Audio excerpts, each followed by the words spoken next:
The night the ice storm took the highway, Sterling Hobb was already awake. He stood at the kitchen window of his farmhouse at the edge of Coldwater Falls, watching the freezing rain come down in long silver sheets.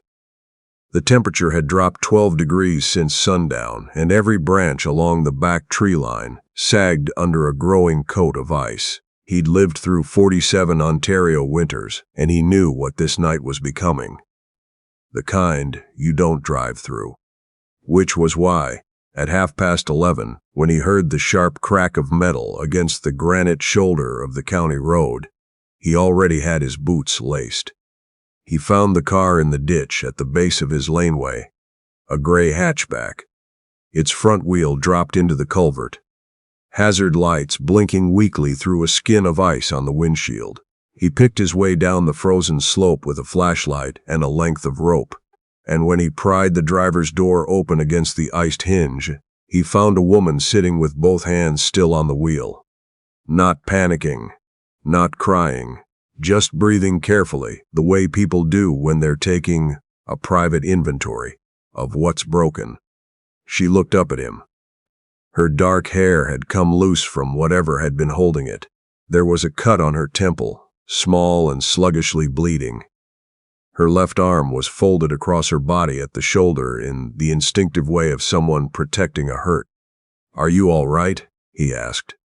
"I think so," she said. "My shoulder took the seatbelt wrong." Then she tried to push the door wider and winced. "Don't." He held the door steady. "Tell me your name." She looked at him then. Really looked. The way people look at a stranger's face when it's the first kind thing they've encountered in a long while. And then something shifted behind her eyes. The slight, practiced brace of someone who has learned to watch a face change when they give their name. "Nadia Fortin," she said, waiting. Sterling's face didn't change. "I'm Sterling Hobb. My place is up the lane. Let's get you inside." Coldwater Falls was not a large town. 400 people arranged along a 2-lane highway between 2 lakes, with a post office, a general store, a diner, a church, and the institutional memory of a place that had been exactly the same size for 60 years. The same committees ran the same events.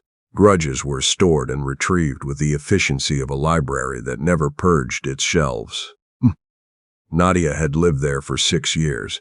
She had been the home care nurse for the Northern District, the one who drove out to farms in mud season when the roads were barely passable, who sat through the night with patients so their families could sleep, whose documentation the nursing board supervisor had once described, in a formal letter, as a model for the region. Then 14 months ago, Gwen Murchie had died. Gwen was 81 and had been dying in gradual stages for the better part of 2 years. Heart failure, compounded by diabetes and a stubbornness that exhausted her physicians and confounded her family's expectations. Nadia had been her primary care nurse for the final 8 months. The morning Gwen was found, Gwen was found. That in there, the night before. Enough for Carol Murchie, Gwen's daughter-in-law, who had contested the old woman's estate and come away with less than she'd prepared herself for, to start asking loud questions in public places. The investigation found nothing. The coroner said cardiac arrest, consistent with documented history. The nursing board reviewed the files and closed the case within 6 weeks. But Carol kept talking, and Coldwater Falls had more appetite for stories than for case reports. By December, Nadia had lost 3 contracts. By February, she'd stopped going to church. By March, she drove through town with both hands tight on the wheel and her eyes fixed straight ahead, because looking sideways meant seeing the faces of people who used to wave, and now either looked away or studied her in that considering way, the way people look when they're revising something they'd filed too quickly. She hadn't planned to drive that night. She'd been returning from the pharmacy in the next township, the one that filled her prescriptions without the deliberate pause, the careful second look at her name. She'd misjudged the storm. Most people had. Sterling cleaned the cut on her temple with the focused steadiness of a man, accustomed to dealing with injuries in barns and on logging sites, without ceremony and without flinching. She watched his hands as he worked. Large, careful, practiced. "You don't have to do this," she said. "Road won't clear until morning," he said. "The spare room is yours." "I meant, you know who I am." He set down the cloth and looked at her directly.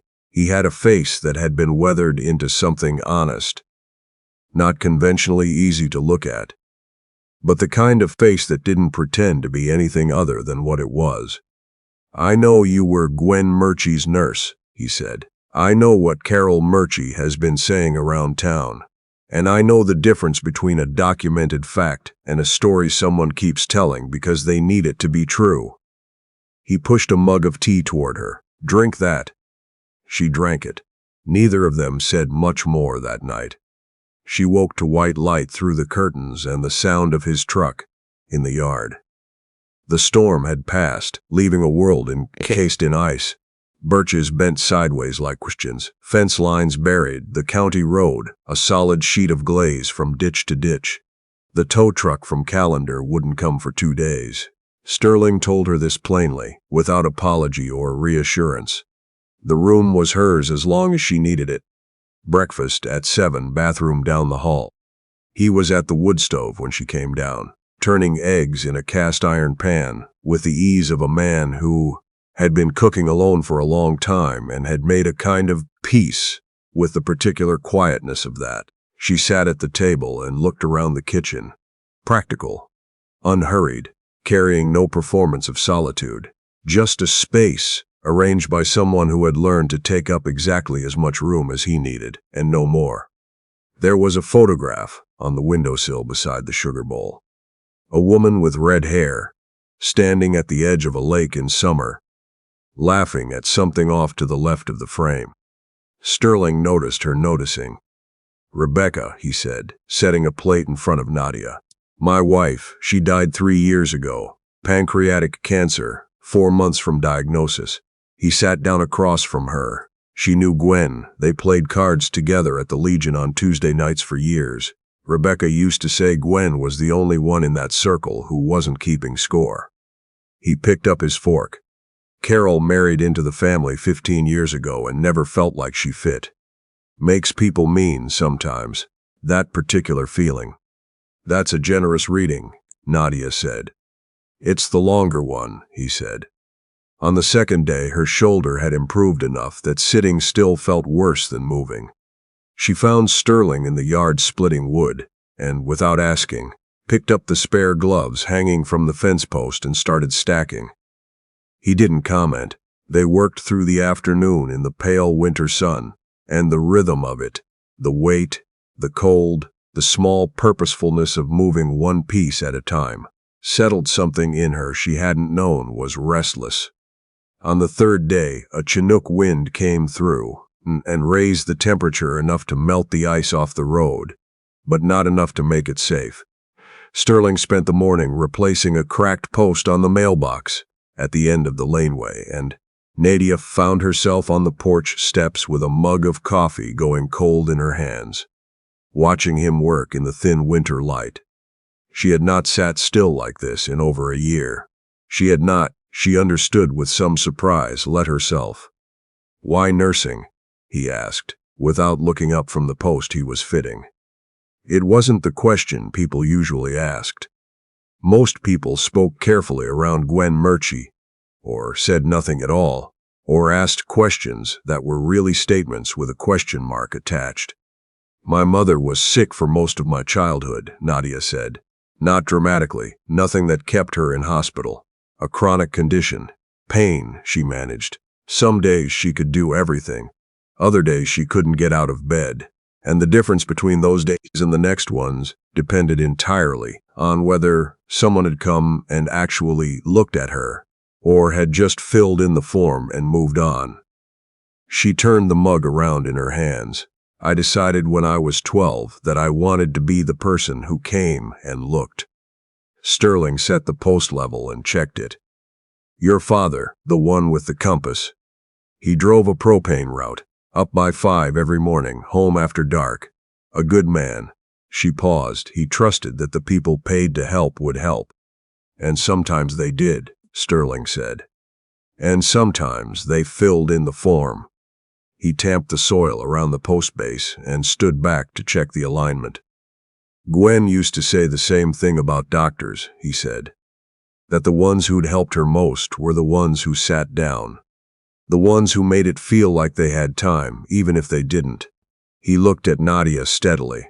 She talked about you the last few months. She told Rebecca's cousin. They still phoned each other. That she had a nurse who actually listened. That it made a difference she hadn't expected. A pause. I thought, you should know that, in case you'd let yourself forget it after everything. Nadia held onto her mug and didn't speak. After a moment she nodded once and looked out toward the tree line.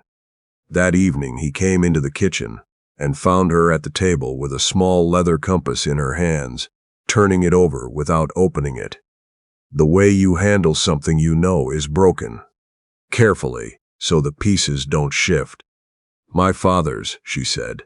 The hinge snapped when the car hit the ditch. It won't close properly now. He held out his hand. She placed the compass in it. He took it to the workshop off the back of the house. A lean-to that smelled of cedar shavings and linseed oil, warm from the small heater in the corner. And for an hour she sat at the kitchen table and heard the small, precise sounds of work being done with patience. When he set the compass on the table in front of her, the hinge had been replaced with a piece of fitted brass, polished smooth and even. She opened and closed it twice. Something shifted in her chest that she hadn't prepared for. He used to take me out before school, she said. 5 a.m, out to the field behind the house. He'd point north and say, every good nurse should know which direction she's heading. She looked at the compass lying flat in her palm. He never once told me to be careful. He said, be sure. There's a difference. There is, Sterling said. She looked up at him then.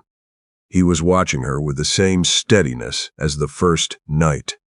Careful and honest, and without any of the performance people put on when they want to be seen doing a kind thing.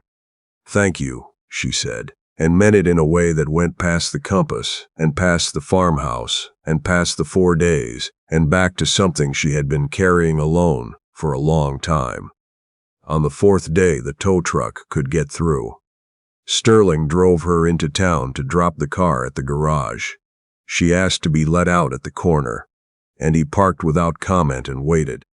She came out 20 minutes later to find 30 feet of sidewalk between her and Carol Murchie, who stood in front of the general store with 2 women from the auxiliary. And the particular expression of someone who has prepared a line and located an audience. Nadia Fortin. The voice was pitched to Carrie. I didn't realize you were still in the area. Nadia kept walking. She'd learned to keep walking. It must be difficult, Carol continued louder. Staying somewhere after what happened. Most people with any real self-awareness would. Mrs. Murchie. Sterling's voice came from behind Nadia. She hadn't heard him get out of the truck. He came to stand beside her, not in front, not behind, alongside. She noticed that. She noticed it precisely. I was at Gwen's the night before she died, he said, to Carol, to the street, to anyone within earshot, not loudly. His voice didn't need to be loud. I sat outside in my truck and I heard your mother-in-law laughing. Actually laughing. The woman who hadn't laughed in months by everyone's account. She was laughing because the nurse sitting with her that night was good enough at her job to give a dying woman something worth feeling right up to the end. He looked at Carol directly. That's what I know. I should have said it a year ago. I'm saying it now. Carol's mouth opened. Nothing came out. One of the auxiliary women took a quiet step sideways, putting careful distance between herself and the direction things were heading. The pharmacy door opened and Dr. Arnold Pemberton came out in his overcoat, moving with the deliberate pace of a man who had been Coldwater Falls physician for 4 decades and had long since stopped needing to hurry to be heard. He looked at Carol. He looked at Nadia, He looked at Sterling. "I have been meaning to say something for some time," Arnold said. "Gwen Murchie died of cardiac arrest, consistent with her documented condition. Nadia Fortin's care was correct, was thorough, and by every reasonable measure, extended both the length and the quality of Gwen's final months. I said as much to the nursing board. I should have said it here. In this town, in front of the people in this town, 12 months ago." He tucked the paper bag more firmly under his arm. "I'm sorry I didn't." The street went very quiet. Not the quiet of indifference, the quiet of people recalibrating. Dale Picard, who ran the hardware store on the East End, had come to stand in his doorway. "She drove out every Tuesday for 2 winters to bring my father his insulin," he said, "to no one in particular, and to everyone at once. Never missed once." Across the street, a young woman who'd been pushing a stroller had gone still.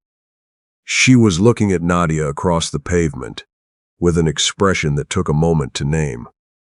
Recognition, and beneath it something older and more quietly urgent, the way gratitude feels when it has been waiting longer than it should have. "She delivered my son," the woman said. Her name was Bridget Walsh, though Nadia didn't know that yet. "December, 3 years ago. The roads were closed and the midwife couldn't get through, and she stayed 14 hours. His name is Oliver." She lifted her chin the same way Nadia had, in the ditch, giving her name to a stranger. "He's healthy and funny, and he already knows all his letters." Someone on the sidewalk laughed at that, softly and not unkindly. Carol Murchie picked up her bags and walked into the general store. The bell above the door rang. The auxiliary women drifted in after her, and the conversation on the street shifted back to ordinary things: the storm, the roads, who'd lost power, and for how long. The way conversations do when the extraordinary has been said and absorbed and made room for. They drove back in silence. The birch trees along the laneway had begun shedding their ice in the afternoon. Warmth, water running clear off every branch. "You didn't have to do that," Nadia said. "I didn't come to town," he said. "I was already in town. You just gave me a reason to say what I should have said a year ago." She looked at the side of his face, the reliability of it, the complete absence of performance. "I've been carrying what I didn't say for a long time," he said. "I've had practice with that kind of weight. It doesn't get lighter." She understood, in the specific way of someone carrying their own version of the same thing, that he wasn't only talking about Gwen Murchie. At dusk she found him at the edge of the property, where the land sloped down to the creek.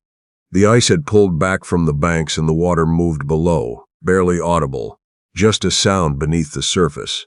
She came and stood beside him, and for a while neither of them said anything, which had become, between them, a comfortable thing. "Were you there when Rebecca died?" she asked. "No." The word came out clean and flat, the way words do when they've been carried long enough to lose all their edges. "I was on a logging contract up north. The call came at 3 in the morning. By the time I drove back, she'd been gone for 6 hours. He looked at the water. Before I left, she told me it would be all right if I didn't make it in time, that it wouldn't change anything between us." A long silence. "I've spent 3 years not believing her." Nadia thought about what it was to carry something like that. She had her own version. Not grief, exactly, but grief's near cousin.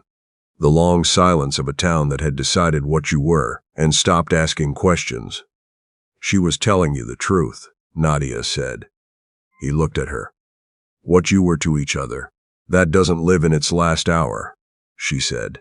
"You can't revise a whole life because of one morning you didn't control." She looked at the creek. "I know, because I spent 14 months trying to revise myself over one night I did everything right. I know exactly what that costs."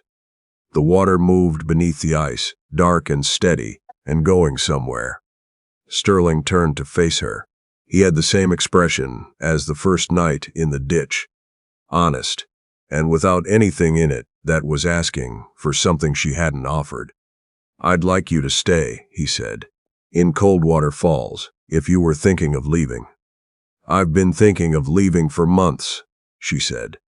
"I know." He held out his hand, not reaching, just offering. "I'm asking you not to." She looked at his hand. She thought about the compass on the table with its new brass hinge. She thought about 14 months of driving through this town with her eyes straight ahead, and about how something in her had quietly loosened over 4 days in a farmhouse kitchen without her choosing to let it.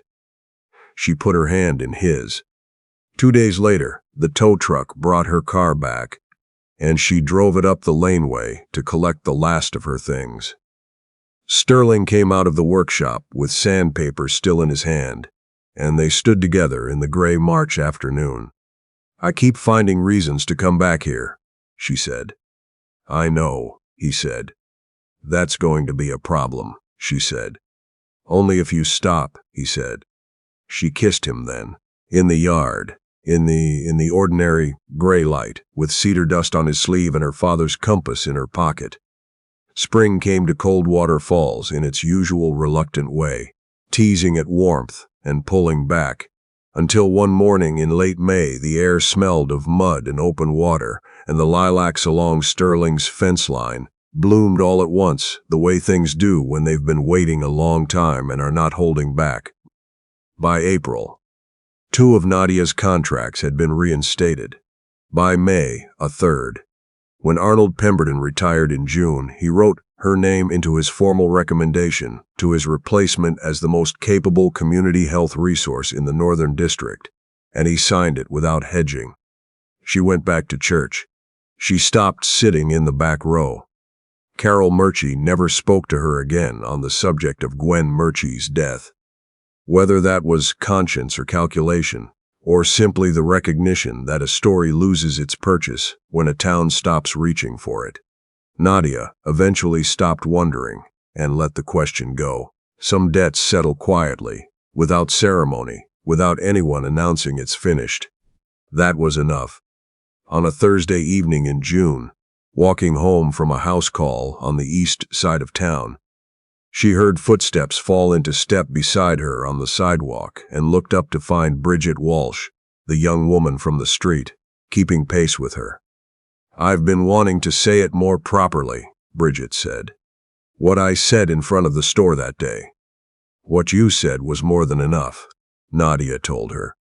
"Oliver made you a drawing." Bridget smiled sideways, the way mothers do when their children do something that is embarrassing and completely correct at the same time.